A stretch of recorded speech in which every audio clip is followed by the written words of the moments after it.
Much quieter weather on your hump day on this, glide through our blizzard today. Things have really been cold now, but the wind finally tapering off and allowing us to catch up on our road plowing and snow shoveling. Speaking of which, we did get a couple of more reports from South Dakota, in particular, Britton, South Dakota, reporting 3.5 inches, and out near Sisseton, 3.6 inches. Those South Dakota roads still reported in places to be completely covered, so keep that in mind. Bagley, a 4-inch report, and again, as mentioned, Fargo, Grand Forks, a trace to 0.7 of an inch. Record-setting day in the history of weather here in the state of North Dakota. Partial hitting 60 below. That's as cold as we've ever measured in the lower 48 in a non-mountainous state. That's been matched, of course, in Minnesota in St. Louis County as well. So 60s below, well, it can happen. And we're nowhere near that, but it is colder. 6 whole degrees right now. Your wind 3 miles per hour. So the wind chill not a factor right now.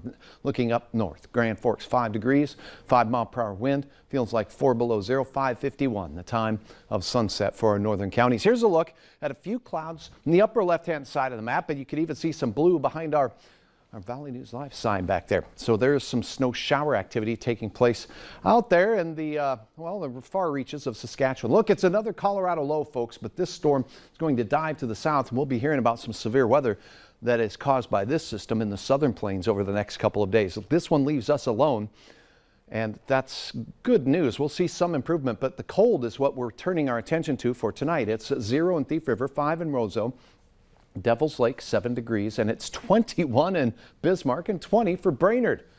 Off to the east. Wind chills right now are about 5 above to 15 below in most locations, and we don't have a lot of wind to contend with tonight. Now, the snow showers that were up in Saskatchewan will work their way down, and we may see 1 or 2 flakes of snow in parts of central North Dakota. I don't think it'll be impactful whatsoever. Does not come with a lot of wind by 10 o'clock tonight. Notice an increase in clouds up north, but that won't last too awful long. Most of us will have clear skies as we head to bed. That means cooler temperatures. Notice a better chance of clouds out to the west, limiting your cooling there.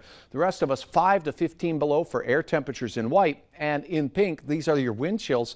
We'll have values between 15 and 25 below for your bus riders first thing in the morning. So mittens and hats and really big coats, a good idea. Midday temperatures still in the single digits. We may make it to 10 degrees or better in a couple of places south and east of Fargo. Other than that, it looks like a very brutally cold day. More clouds to the west, more sun to the east, and not nearly as much wind. So regardless of where you are tomorrow, it will feel so much better than the weather outside felt today. Another cold one for tomorrow night setting up. Your morning temperatures, a snapshot in the morning at 7 o'clock. We're going to be 5 to 10 below air temperatures, wind chills approaching 25 below in places. Midday snapshot temperatures in your, early afternoon, I should say, 5 to 15 degrees across the region with the warmest weather south and east of the FM area. So a cold Thursday. Look at Friday morning, mighty cold, but it's going to be warming. We'll have a southwest wind, and we're going to rise to near 30. That's where we'll spend the weekend as well. Very close to 30 degrees each day. Late on Sunday, we're going to increase the chance of a few flakes from an Alberta Clipper. And then this is a separate Alberta Clipper. 2 of them, a 1-2 punch coming Sunday, Monday. Does not look like big snow at all, just some renegade flakes for your President's Day.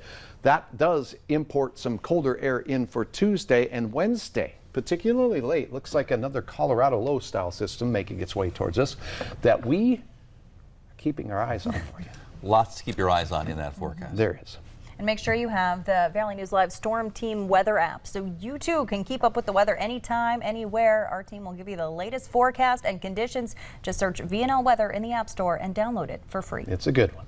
Still ahead on Valley News Live at 6. North Dakota College making the voices of missing Indigenous people heard. What they say is the reason for the issue.